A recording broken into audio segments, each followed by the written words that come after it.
ക്ലൈമാക്സിലേക്ക് കേരളത്തിന്റെ മുഖ്യമന്ത്രിയെ നിശ്ചയിക്കുന്നതിനുള്ള കോൺഗ്രസ് ഹൈക്കമാൻഡിന്റെ നിർണായക ചർച്ചകൾ അന്തിമഘട്ടത്തിലേക്ക്. ഏറെ നീണ്ടുപോയ അനിശ്ചിതത്വങ്ങൾക്ക് വിരാമമിട്ടുകൊണ്ട് ഇന്ന് തന്നെ പ്രഖ്യാപനം ഉണ്ടായേക്കുമെന്നാണ് ഡൽഹിയിൽ നിന്നുള്ള സൂചനകൾ. എന്നാൽ ഹൈക്കമാൻഡ് ഇന്ന് തീരുമാനമെടുക്കുമെന്ന പ്രതീക്ഷ വർദ്ധിച്ചു വരികയാണെങ്കിലും മുസ്ലിം ലീഗിന്റെ നിലപാടും ഡൽഹിയിലെ രാഷ്ട്രീയ സംഭവ വികാസങ്ങളും പ്രഖ്യാപനം വൈകിപ്പിക്കുന്നതായിട്ടും റിപ്പോർട്ടുകൾ വരുന്നുണ്ട്. മുഖ്യമന്ത്രി സ്ഥാനത്തേക്ക് ഹൈക്കമാൻഡ് തന്നെ ഗൗരവമായി പരിഗണിക്കുന്നുണ്ടെന്ന് മുതിർന്ന കോൺഗ്രസ് നേതാവ് രമേശ് ചെന്നിത്തലയ്ക്ക് ഉറപ്പുണ്ട്. സമീപ ദിവസങ്ങളിൽ കണ്ട ഫ്ലെക്സ് ബോർഡ് യുദ്ധങ്ങളിൽ നിന്നും പൊതുജന പ്രതിഷേധങ്ങളിൽ നിന്നും വ്യത്യസ്തമായി ചെന്നിത്തല പരസ്യ പ്രചാരണത്തിൽ നിന്ന് വിട്ടുനിൽക്കുന്നു. നിലവിൽ ക്ഷേത്ര സന്ദർശനങ്ങളിൽ മുഴുകിയിരിക്കുന്ന അദ്ദേഹം ഹൈക്കമാൻഡിന്റെ പ്രഖ്യാപനത്തിന് ശേഷം മാത്രമേ പരസ്യമായി പ്രതികരിക്കൂ എന്ന നിലപാട് തുടരുന്നുണ്ടെന്നാണ് റിപ്പോർട്ട്. മുഖത്ത് യാതൊരു ഉത്കണ്ഠയും ഇല്ലെന്നും അദ്ദേഹം കൂളായും വിശ്രമിച്ചും ഇരിക്കുന്നുവെന്നുമാണ് അദ്ദേഹത്തിന്റെ ക്യാമ്പ് അവകാശപ്പെടുന്നത്. അതേസമയം വി ഡി സതീശൻ മുഖ്യമന്ത്രിയാകുമെന്ന് അദ്ദേഹത്തിന്റെ അനുയായികൾ ഉറച്ചു നിൽക്കുന്നു. പ്രതിപക്ഷ നേതാവെന്ന നിലയിൽ കഴിഞ്ഞ 5 വർഷമായി സതീശൻ UDF-നെ ഫലപ്രദമായി നയിച്ചുവെന്നും നിലവിൽ ശക്തമായ പൊതുജന പിന്തുണയുണ്ടെന്നുമാണ് അവരുടെ പ്രധാന വാദം.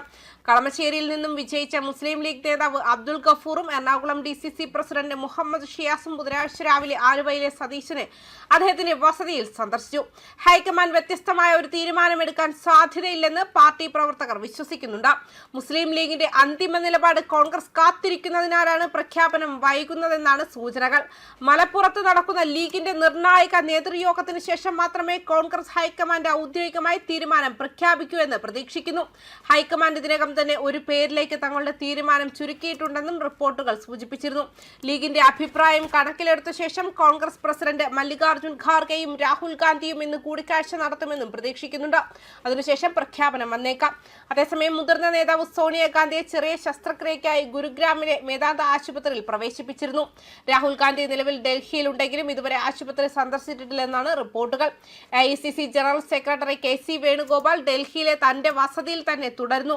KPCC മുൻ പ്രസിഡന്റുമാരായ VM സുധീരനും K സുധാകരനും ഡൽഹിയിലുണ്ട്. കാലതാമസത്തിൽ കേരളത്തിൽ വർദ്ധിച്ചു വരുന്ന പൊതുജനങ്ങളുടെ നിരാശയെക്കുറിച്ച് സുധീരൻ ഹൈക്കമാൻഡിനെ അറിയിച്ചതായും റിപ്പോർട്ടുണ്ട്.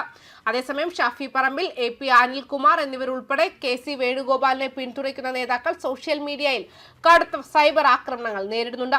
നീണ്ട കാലതാമസം സഖ്യത്തിന്റെ തെരഞ്ഞെടുപ്പ് വിജയത്തെ മറികടന്നുവെന്ന് കേരളത്തിലെ നേതാക്കളും സഖ്യകക്ഷികളും ഹൈക്കമാൻഡിനെ അറിയിച്ചതായും റിപ്പോർട്ടുണ്ട്.